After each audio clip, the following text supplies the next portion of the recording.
ایک طرف جناب وزیر اعلیٰ پنجاب اور ان کے قریبی ساتھیوں کی اپنی اتحادی پاکستان پیپلز پارٹی پہ براہ راست یا بلا واسطہ تنقید جاری ہے، تو دوسری جانب پیپلز پارٹی کے رہنماؤں کا دعویٰ ہے کہ جی بھتیجی اپنے چچا کی وفاقی حکومت کے پیچھے پڑ گئی ہیں۔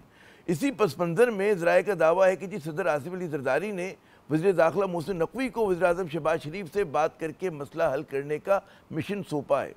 نون لیگ اور پاکستان پیپلز پارٹی کی لڑائی پر ہم آگے پروگرام میں چل کے ذرا تفصیل سے بات کریں گے، لیکن سب سے پہلے آج ذرا بات ہو جائے تحریک انصاف کی رہنما صنم جاوید صاحبہ کے بارے میں، جنہیں سول آفیسرز میس پشاور کے سامنے سے نامعلوم افراد مبینہ طور پہ اغوا کر کے لے گئے۔ خیبر پختونخوا خصوصاً پشاور آج کل ایسے کئی پی ٹی آئی کے رہنماؤں اور کارکنوں کی جائے پناہ بنا ہوا ہے جو پنجاب میں مختلف مقدمات میں مطلوب ہیں۔ صنم جاوید صاحبہ کا مبینہ اغوا، جسے بعض تحریک انصاف کے ذرائع غیر اعلانیہ گرفتاری بھی کہہ رہے ہیں، صوبائی حکومت کے لیے دونوں صورتوں میں بہت بڑا جھٹکا ہے۔ وزیر اعلیٰ خیبر پختونخوا علی من گنڈاپور صاحب کی ہدایت پر پولیس نے صنم جاوید کے مبینہ اغوا کے معاملے پر ایف آئی آر درج کر کے تفتیش شروع کر دی ہے۔ مشیر اطلاعات خیبر پختونخوا بیرسٹر سیف صاحب نے ایکس پر پوسٹ میں صنم جاوید کی پراسرار گمشدگی کو انتہائی افسوسناک اور قابل مذمت واقعہ قرار دیا ہے۔ انہوں نے کہا ہے کہ صنم جاوید کی پراسرار گمشدگی آئین و قانون کی صریحاً خلاف ورزی ہے اور ماروائے عدالت کارروائیاں کسی طور پہ برداشت نہیں کی جائیں گی۔ ہمارے ساتھ موجود ہیں آج نیوز پشاور کی بیورو چیف محترمہ فرزانہ علی صاحبہ۔ فرزانہ صاحبہ بہت شکریہ اپنا قیمتی وقت دینے کا۔ مرکزی علاقہ ہے پشاور کا جہاں سے صنم جاوید صاحبہ مبینہ طور پر ان کا اغوا ہوا ہے، کیا تفصیل ہے کہ کس طرح سے کون تھا جو زبردستی پکڑ کے لے کر چلا گیا، باقی کی کیا تفصیلات ہیں اب تک؟ دیکھیں، مرکزی علاقہ آپ نے لفظ استعمال کیا، لیکن بنیادی طور پر یہ ریڈ زون ہے۔ آپ اور زیادہ مرکزی ہو گیا پھر تو بہت زیادہ مرکزی ہو گیا۔ آپ جب خیبر روڈ سے جاتے ہیں ان مین علاقوں کی طرف جہاں پر کہ وزیر اعلیٰ ہاؤس، گورنر ہاؤس وغیرہ یہ ہیں، تو پھر یہاں پہ ہی آپ کو آفیسر میس کا بھی ایک جگہ ملتی ہے، اور جو ایف آئی آر میں لکھوایا گیا ہے ان کی ساتھی نے جو کہ ایک وکیل ہیں جو اس وقت صنم کے ساتھ موجود بھی تھی، اور وہ کہا جا رہا ہے کہ وہ کھانے سے واپس آئے، جو ان کا بیان ہے۔ تو پھر وہ جگہ واقعی بڑی عجیب سا ایسا معاملات ہیں، کیونکہ وہ سامنے ہی سیکیورٹی ناکے بھی نظر آتے ہیں، اور پھر گیٹ پر جہاں پر کہا گیا ہے کہ یہ ہوا ہے تو وہاں پہ بھی سیکیورٹی موجود ہوتی ہے، لیکن بڑی آسانی سے لوگ آئے اور ان کو لے کر چلے گئے۔ تو یہ ایک کس سمت لے کے چلے گئے؟ کچھ کہا لوگوں نے بتایا کس سمت کی طرف لے کے دوڑے؟ سمت آگے کی ہی طرف تھی کہ وہ روڈ جا رہا ہے، وہاں پہ ہی میں نے آپ کو جو کہا کہ یہ سارا ایک ریڈ زون ہے، تو سڑک سے بالکل سیدھا وہ بقول ان کے جنہوں نے کہ ایف آئی آر درج کروائی ہے اس میں کہا گیا ہے کہ اس طرح کا واقعہ ہوا ہے۔ واقعی ہمارے لیے بھی بڑی شوکنگ خبر ہے۔ بہت اچھا، وہ وزیر اعلیٰ کا رد عمل سامنے آ گیا ہے۔ اب ہم جیسے لوگ ہم رپورٹنگ کرتے رہے، آپ ماشاءاللہ کہہ رہی ہیں کہ اگر کسی کہتے ہیں پنجاب پولیس کی کارروائی ہوتی تو وہ یقیناً مقامی پولیس کی مدد کے بغیر وہ نہیں کرتی، ان کو انفارم کرنا ضروری ہے۔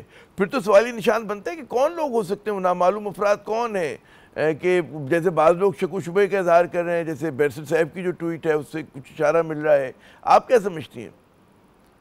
دیکھیں، آپ کو اور اب یہ سوال بڑا عجیب سا ہوتا ہے کہ یہ نامعلوم افراد کون ہیں پاکستان میں؟ میں یہ نہیں کہہ رہے کون ہے، امکانات کیا ہو سکتے ہیں؟ جی، امکانات یہی ہو سکتے ہیں کہ جو ادارے ہیں انہوں نے، دیکھیں تلاش تو ان کی تھی نا، تو آپ کو آئی ڈونٹ نو کہ ان سے کون سی ایسی غلطی ہوئی ہے کہ یہ اب تک تو محفوظ تھی، تو ایسا کیسے انہوں نے یہ عملی اقدام اٹھایا کہ اس طرح سے وہ چلے گئے ان خاطر کہ جس کے بعد فوری طور پر ان پر نظر تو تھی، یقیناً وہ ایسا موقع مل گیا اور ایسی سچویشن بن گئی کہ ان کو لے کے جانا آسان ہو گیا۔ لیکن چارجز کیا ہیں ان پہ اتنے اس طرح کے کہ جو اس طرح کی کارروائی کی بقول مطلب بعض لوگ شک شبہ کا اظہار کر رہے ہیں کہ ضرورت پڑ گئی، کیا ان کا اوفینس کیا ہے؟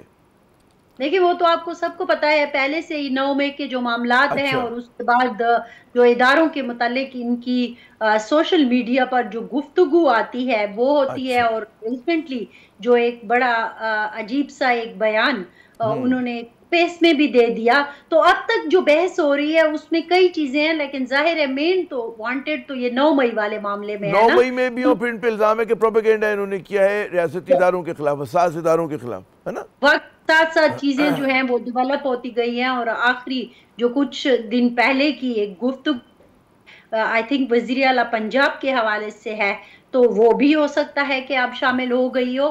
تو بحث جو ہے ان ساری چیزوں پر ہو رہی ہے کہ یہی اس طرح کے کچھ چارجز ہیں جو ان پر ہیں. اچھا، کچھ یہ بھی قیاس آرائیاں ہیں یا مطلب ہے افواہ ہے یا لوگ خبر دے رہے ہیں کہ ان کو کہیں پیش بھی کر دیا گیا ہے، ان کے جو قریبی ذرا ہیں وہ یہ دعویٰ کر رہے ہیں، کہاں تک درست ہے یہ؟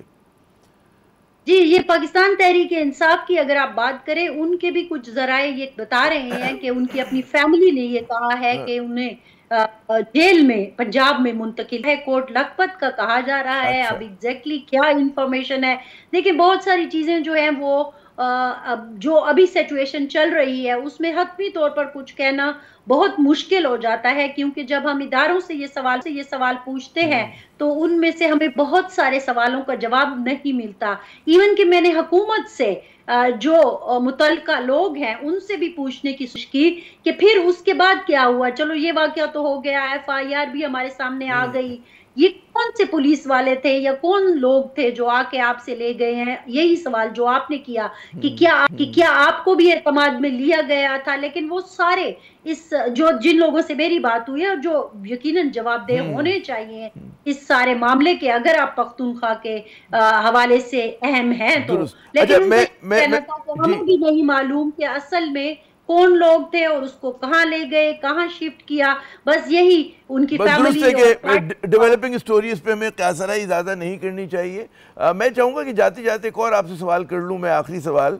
میں جنید اکبر صاحب کی ایک پوسٹ کا ذکر ہو جائے جس میں انہوں نے کہا ہے کہ جن 22 KP اسمبلی کے MPAs نے بقول ان کے حلفیہ بیان دیا ہے جو کہ اسٹیبلشمنٹ کے پاس ہے، ان کو آئیڈینٹیفائی کرنے کی بات کی ہے انہوں نے، اور کہا تاکہ جو باقی لوگ ہیں 70 اراکین ان پہ شک شبہ نہ ہو، اور یہ کام جو ہے سینٹ الیکشن سے پہلے ہونا چاہیے جو ایک نشست پہ ہونا ہے.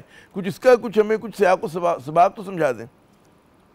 جی بالکل، یہ وہی 22 لوگ ہیں جن کے بارے میں کہا جا رہا تھا کہ جب الیکشن ہوا تو اس کے بعد بیان حلفی دے کر یہ آئے ہیں اور ان کو گارنٹی دی گئی کہ چلے ٹھیک ہے آپ بیان حلفی دے دیں، اس کے بعد آپ کو کچھ نہیں، آپ کے مطلب جو جیتی ہوئی انفیکٹ سیٹ ہے وہ آپ ہی کی رہے گی، اور اس کے بعد یہ پارلیمان کا یعنی کہ خیبر پختونخوا اسمبلی کا حصہ بنے.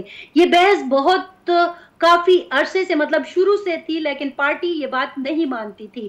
پھر کہیں پرسنل میٹنگز میں یہ بات سامنے آئی تھی، اور یہ بھی بتایا جاتا ہے کہ بقول یہی پارٹی لیڈران کے کہ وزیر اعلیٰ صاحب نے بھی اس بات کو ایگری کیا کہ ہاں 22 ایسے لوگ ہیں جن کے حلف نامے موجود ہیں اسٹیبلشمنٹ کے. تو مطلب ہے کہ اس وقت جو ہے تحریک انصاف کے لیے مشکلات ہی مشکلات اور پیچیدگیاں ہی پیچیدگیاں. بہت شکریہ فرزان علی صاحبہ، آپ نے اپنا قیمتی وقت دیا.